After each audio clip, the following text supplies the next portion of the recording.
നമ്മൾ ഇന്ന് OBGയിൽ ഒബ്സ്ട്രക്റ്റിക്സിലും ഗൈനക്കോളജിയിലൊക്കെ യൂസ് ചെയ്യുന്ന മെയിനായിട്ടുള്ള ചില ഇമ്പോർട്ടൻറ്റ് ഇൻസ്ട്രുമെൻസിനെ പറ്റിയിട്ടാണ് നോക്കാൻ പോകുന്നത്. So let's begin the video. First one Cusco's self retaining സ്പെക്കുലമാണ്. പേര് പോലെ തന്നെ സെൽഫായിട്ട് റിട്ടൈൻ ചെയ്ത് കിടക്കും.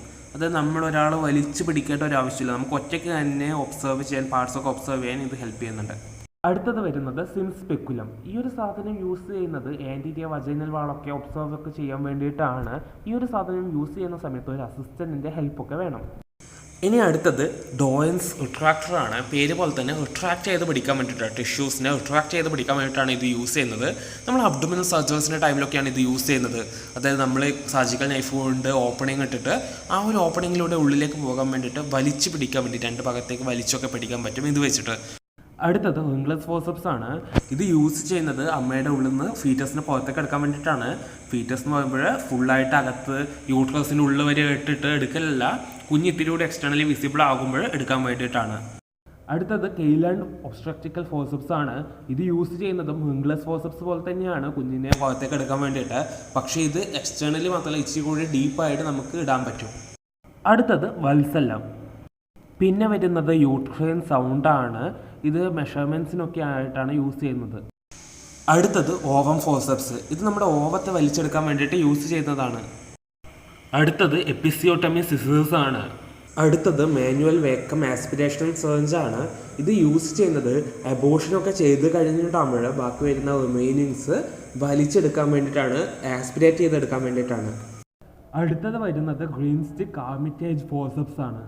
അടുത്തത് സ്പഞ്ച് ഫോർസെപ്സ് ആണ്. പേര് പോലെ തന്നെ സർജറീസിൻ്റെ ഇടയിൽ സ്പഞ്ചൊക്കെ ഹോൾഡ് ചെയ്യാൻ വേണ്ടിയിട്ട് ഇത് യൂസ് ചെയ്യുന്നുണ്ട്. ലിനൻസ് അല്ലെങ്കിൽ ഷീറ്റ്സ് ഒക്കെ ക്ലിപ്പ് ചെയ്യാനും ഇത് യൂസ് ചെയ്യും. പിന്നെ അടുത്തത് വരുന്നത് നീഡിൽ ഹോൾഡേഴ്സ് ആണ്. ഇത് നീഡിൽ ഹോൾഡ് ചെയ്യാൻ വേണ്ടിയിട്ട് ഇത് യൂസ് ചെയ്യും. അടുത്തത് യൂട്രൈൻ ക്യൂവറ്റയാണ്. അടുത്തത് വാക്യൂം കപ്പാണ്. ഇത് വാക്യൂം ചെയ്തെടുക്കാൻ വേണ്ടിയിട്ട് തന്നെയാണ് യൂസ് ചെയ്യുന്നത്. ഇത് മറ്റൊരു സെക്ഷനുമായിട്ട്, നോർമൽ സെക്ഷനല്ല, ഇതിന് പ്രത്യേക സെക്ഷൻ ഉണ്ട്, അതുമായിട്ട് കണക്ട് ചെയ്തിട്ട് വാക്യൂം ചെയ്തെടുക്കും. അടുത്തത് റിംഗ് പെസോറി. ഇത് യൂസ് ചെയ്യുന്നത് ഓൾഡ് ഏജ് ആയിട്ടുള്ള സ്ത്രീകളിലാണ്. അടുത്തത് ഫീറ്റോസ്കോപ്പാണ്. ഇത് യൂസ് ചെയ്യുന്നത് ഫീറ്റസിൻ്റെ ഹേർട്ട് സൗണ്ട് കേൾക്കാൻ വേണ്ടിയിട്ടാണ്. ഓസ്കൾട്ടേഷൻ വഴിയാണ് കേൾക്കുന്നത്. ഓസ്കൾട്ടേറ്റ് ചെയ്യാൻ വേണ്ടിയിട്ടാണ് ഇത് യൂസ് ചെയ്യുന്നത്. നമ്മളിത് പൊസിഷനിൽ വെച്ചിട്ട് പിന്നെ നമ്മൾ തൊടാൻ പാടില്ല, പിന്നെ ചെവി ചേർത്ത് വെച്ചിട്ട് നമ്മൾ കേൾക്കുമ്പോൾ ഒരുപാട് ട്രയൽസൊക്കെ ചെയ്താൽ നമുക്ക് ആ ഒരു പ്രോപ്പറുള്ള ഒരു ഇത് കേൾക്കത്തുള്ളൂ. എന്നാലും നമുക്ക് ഹേർട്ട് സൗണ്ട് കേൾക്കാൻ പറ്റും. ഇത് ആൻറ്റീരിയർ വജൈനൽ വാൾ റിട്രാക്ടറാണ് കേട്ടോ. അടുത്തത് ഹെഗാസ് ഡയലേറ്റർ ആണ്. ഇത് ഡിഫറെൻറ്റ് സൈസിൽ അവൈലബിൾ ആണ്. ഇത് എന്നിട്ട് ഒരു സെറ്റായിട്ടാണ് കിട്ടുക. അത് ഓരോന്നായിട്ട് കയറ്റി ഡയലേറ്റ് ചെയ്ത് പോകുകയാണ് ചെയ്യുക. ഓരോന്ന് ചെറുതുനിന്ന് വലുതിലേക്ക് കയറ്റിക്കൊണ്ടിരിക്കും. അടുത്തത് കോക്കസ് ഫോർസെപ്സ് ആണ്. ഇത് യൂസ് ചെയ്യുന്നത് മെംബ്രെയിൻസ് ഒക്കെ ബേസ്റ്റ് ചെയ്യാൻ വേണ്ടിയിട്ടാണ്. ഇതിനൊരു നല്ല പോയിൻറ്റഡ് എൻഡ് ഉണ്ട്. ഇത് വെച്ച് ക്ലിപ്പ് ചെയ്തിട്ട് ജസ്റ്റ് വലിക്കുമ്പോൾ തന്നെ മെംബ്രെയിനൊക്കെ പൊട്ടും.